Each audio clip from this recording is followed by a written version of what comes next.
A city on the verge of greatness. A new type of city, based not on the man, but on the automobile. The car. A symbol of freedom and vitality.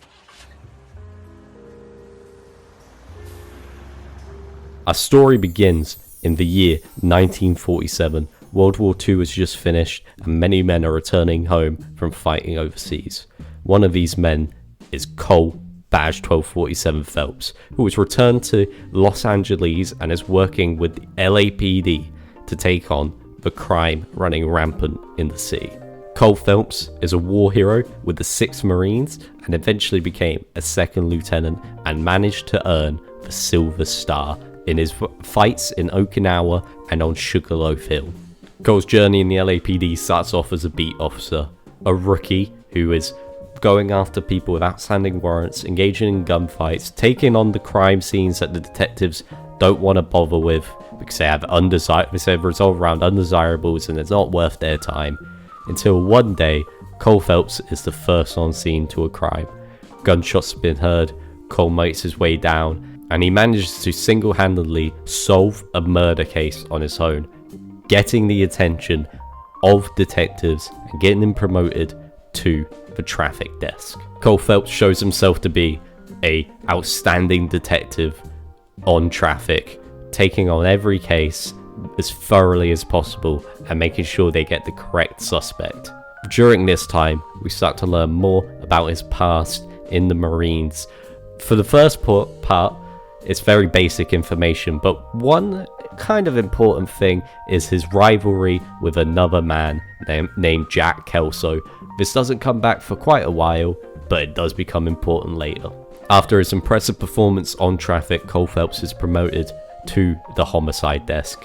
Here things get a bit more interesting as the Black Dahlia murders are the big thing in the news at the moment, and in LA there seems to be very similar murders going on. It doesn't seem to matter how many people Cole and his partner put away. Similar murders keep on happening, and the question keeps on coming up, is there just one guy behind all of this, or does it keep on becoming a copycat?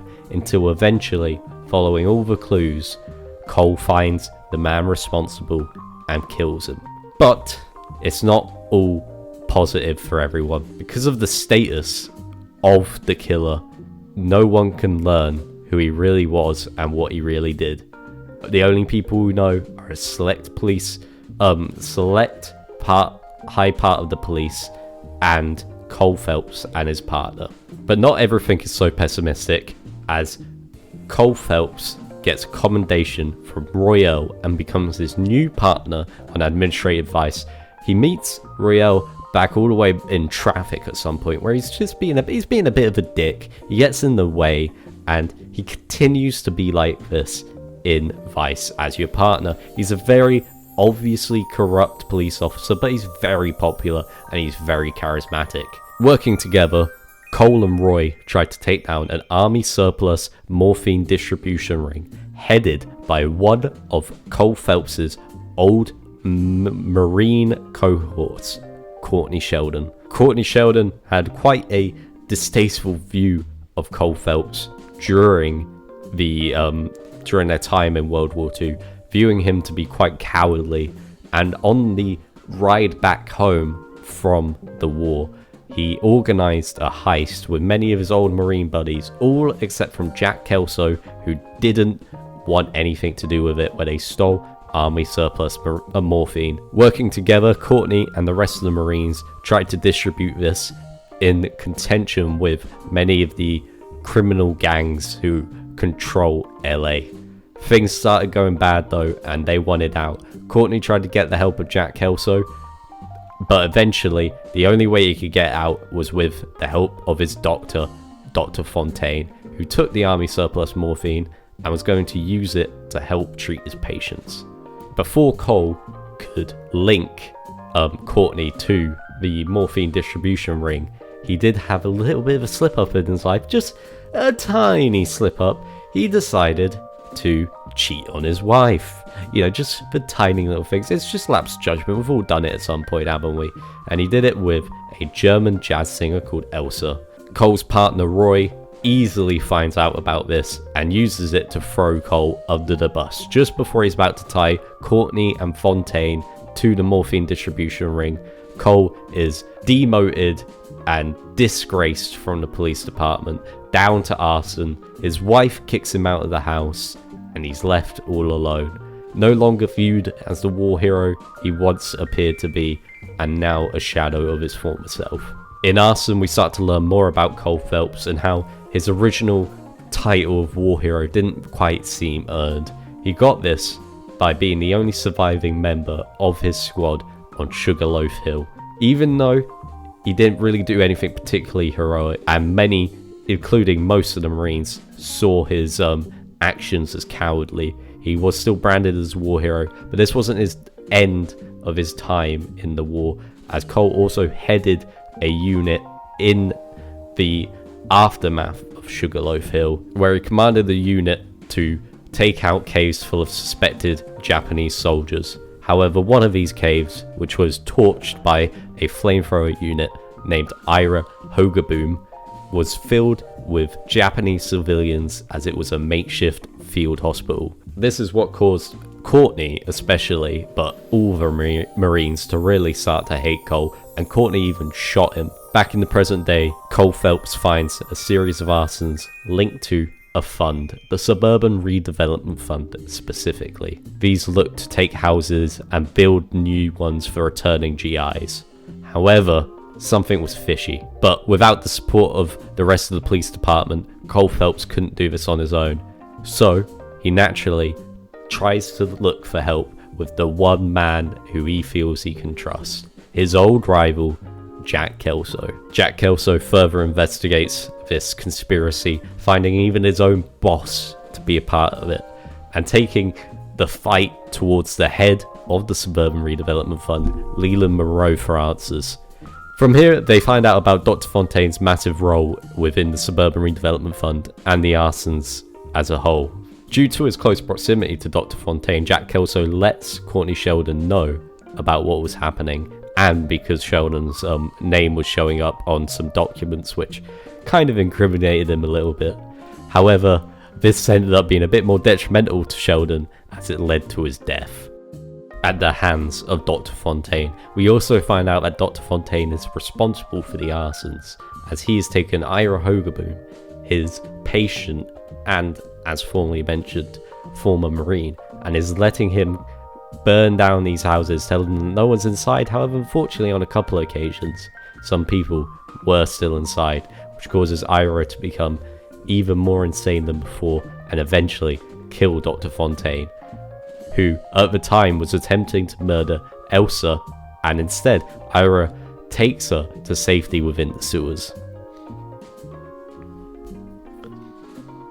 Following Ira and Elsa, Cole and Jack make their way to the sewers, fighting off many of the gang members and corrupt police officers who are trying to stop them, and eventually take down Ira and all the corruption around the Suburban Redevelopment Fund, including instating a new DA. And at the end, with Ira and Elsa, Jack Kelso puts a bullet in Ira's head, ending his suffering once and for all.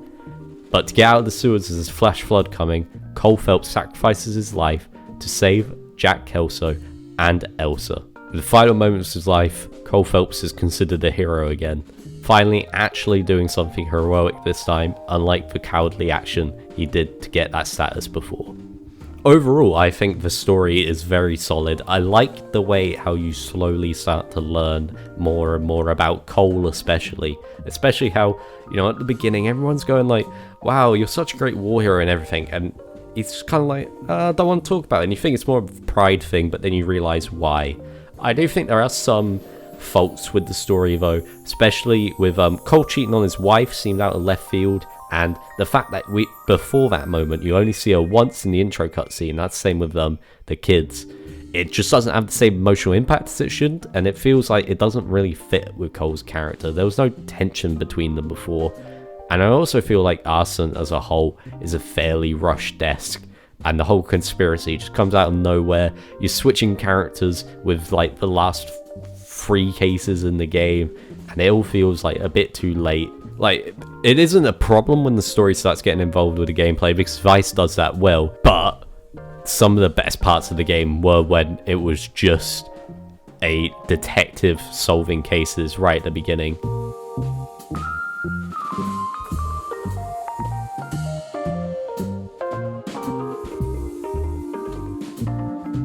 I'm going to look at the desks as a whole in this section. Not going to go into specific cases, as I've got a tier list coming out later in the week which will rank each case specifically and go a little bit more in depth on them. Just before I do that though, I do want to mention I did play this on the PS4 version, so it's the remastered version. It comes with all the DLC, so I played every single case, and the only kind of gameplay difference is the fact that instead of saying truth, doubt, and lie, you're lying, Morgan, it says good cop, bad cop, and accuse. That was just something because people thought that truth, doubt, and lie didn't really encompass some of the answers which were going to come out. But other than that, it's pretty much just the same game. I won't be going over the specific gameplay elements. I feel like most people know them and know that LA Noire does them well. The only ones which aren't that great are the open world and the side cases. They all just feel like filler content and I didn't engage with them anyway. But people know that you go investigate crime scenes, you interrogate people, you chase people, you shoot them. It's all pretty much common knowledge, so I won't bother going too in depth with that. But our first desk we do take place in is the patrol desk. Patrol serves as the tutorial for the game, with the first one going over how to investigate crime scenes and use evidence. The second one I think was a chase tutorial, the third was a combat tutorial, and then the final one was like an interrogation tutorial. I think they all work fine for what they are, but they're all a bit too hand-holdy. I would like one at the end which was like take the training wheels off and try and test like your abilities of what you learn, but maybe you could argue that that's what the very first traffic case sets to do. And they are quite short, especially if you do it in the middle. You can do it all in about half an hour to an hour, especially if you've done it more than once. But it feels like, you know, when you come to play the game again, it's all a bit of a slog. You can just, you know, make a save after that and skip it, but they're all right tutorial missions. They don't do anything spectacular, so I've got to really give them a 2 out of 5 for this, I think.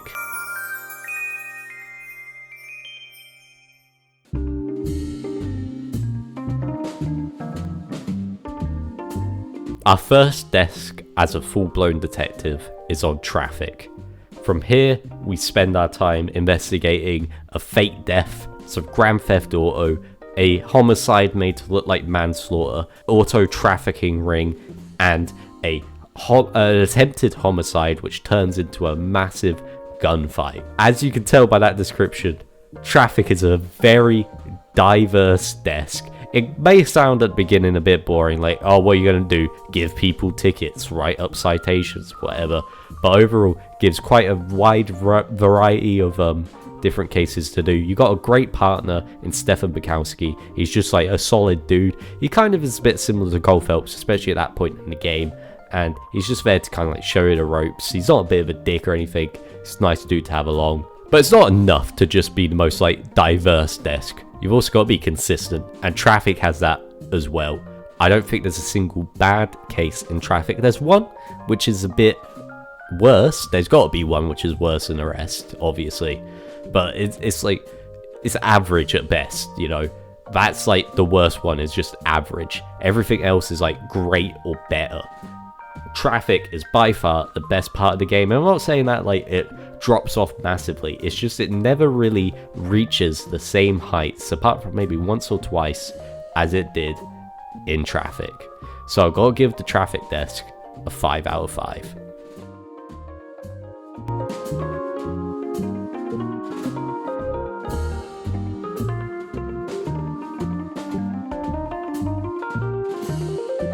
After our brilliant performance in traffic, we're promoted to homicide. Here we've got a new partner, Rusty Galloway. He's probably one of the more annoying ones in my opinion. He's an old dude who just wants to get things over with. He doesn't want to try and go after the big case or try and make something which isn't there. And because that, he's kind of just like, oh, the husband did it or whatever, and he gets a bit annoying. But overall, he's still fun to have around, you know. Homicide, unlike Traffic though, is fairly similar and consistent throughout. It's mostly similar murders because, like I said before, it's based on the Black Dahlia murders, and because of that, and to try and get you to think maybe this is a copycat, or it might be that we're arresting the wrong people, every kind of killing is like kind of the same. The only case which doesn't fit into this mold is the last one, but being unique doesn't always mean being great, and that last case is very bad. It's all about following clues. There's no like proper like crime scene investigation, interrogations or what. There's a shootout at the end, but then like I said before, the way it ends is a bit disappointing as well. You can't tell anyone about who the killer was because of his status. Like, it's all a big cover up, and it's all very disappointing and makes what is overall a fairly consistent case ruined by its last fairly consistent desk is ruined by its last case. I will also say the second last case does get a bit, like, it's when it starts to get a bit repetitive. I feel like we could have done with one fewer cases, because without DLCs especially, Homicide is the one with the most cases. And I think even with DLCs, it's got like 7 or something, which is more than the rest. It just goes on for a bit too long and overstays its welcome. So I've got to give Homicide a 3 out of 5.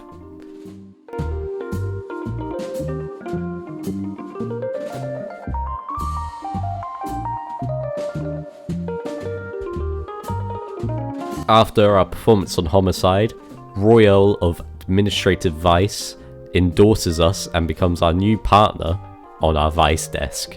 From here, we take over we'll try to take down a morphine distribution ring, a marijuana distribution ring, find a boxer who refused to take a fall for a fight, deal with a burglary ring, and then finally, go back to the morphine distribution ring. Royale is an interesting character. He's fairly charismatic, but he's very obviously corrupt and is a bit of a dickhead and could get a bit annoying to deal with, especially when he rats you out at the end. And the mission he rats you out in as well, there's a newspaper, which I haven't mentioned newspapers before, but if you look into them, they give you like kind of like a flashback or something. It's for the player to like know more about the story, but obviously Cole doesn't learn anything.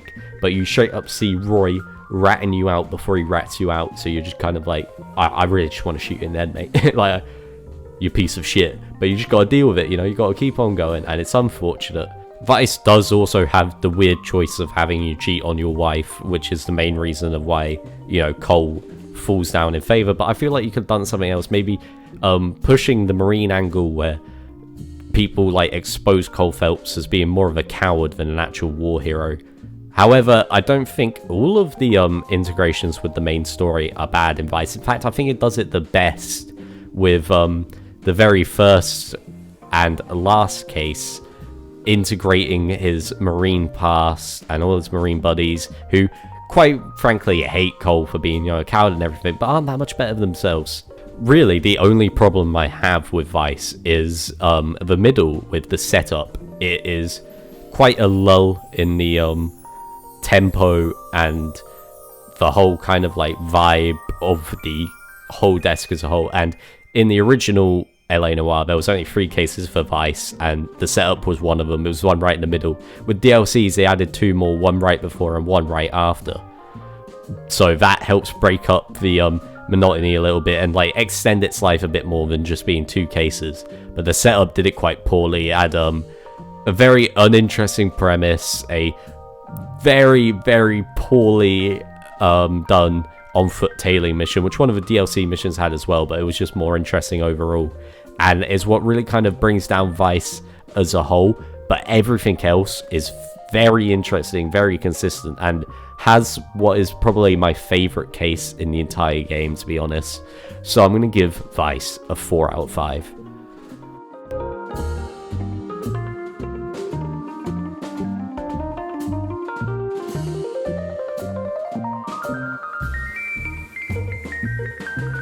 Our final desk is on Arson. Here we got a new partner, Herschel Biggs. At first he seems a bit like Rusty Galloway, an old detective who just doesn't want to do the hard work, doesn't want anything to do with Cole. But then you find out he's a bit more honest, he's a bit more eager to get things done, which is nice when arson is more about a massive conspiracy than it is the actual arson, which I mean homicide was as well, but arson to a bigger extent. And to be honest, I think that's my biggest problem with arson, is there's very little on arson. Most of it is focused on this big conspiracy.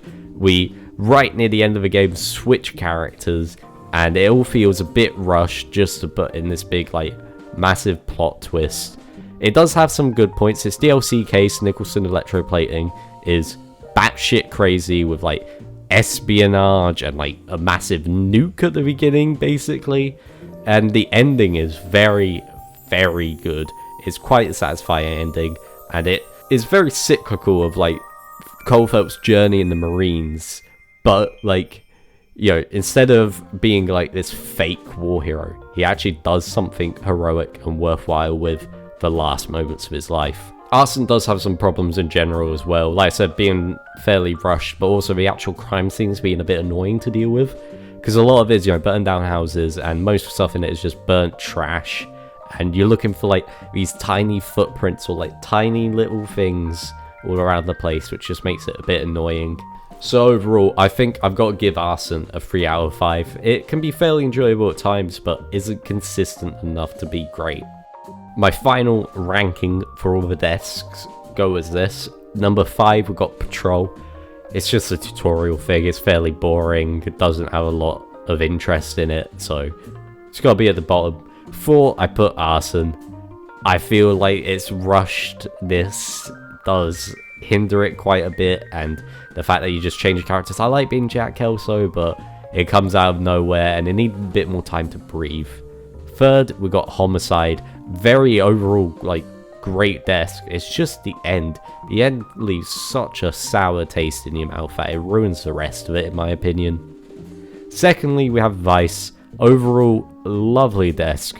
Got one of my favorite cases as a whole. I think it's just the middle bit, the setup especially, brings it down. But I like having the middle be a bit more, if it's going to be crap, put in the middle, not the end, you know. And obviously, number 1 has to be Traffic, the most diverse and consistent desk as a whole. It's a bit disappointing that the beginning of the game is the best part, but that doesn't mean that the rest of it is crap. It's just that Traffic is like, it's in a league of its own, really. In conclusion, LA Noire is a one-of-a-kind game. It is easily the best of its little niche. There's only a few other games like it, like there's some like Sherlock games, but they're nothing close to being LA Noire's level. I think it does need to take some lessons to make a very, very great sequel, but I don't know if it'll be coming. I wish it would. However, I think there could be some things which could change. I don't think an open world is necessary, and I would love to see some new desks, maybe something like Burglary, which could be a bit more interesting, and with a bit more time and a bit more of a healthy development, I hope we could get a great LA Noire 2. If you enjoyed the video, I'd appreciate a like and subscribe if you haven't already, and I would encourage you to subscribe because later in the week I will be doing a tier list on every single LA Noire case and going a bit more in detail on what I think of each case, which ones I like and which ones I don't like. So make sure you see that, subscribe. Until then, I'll see you guys later.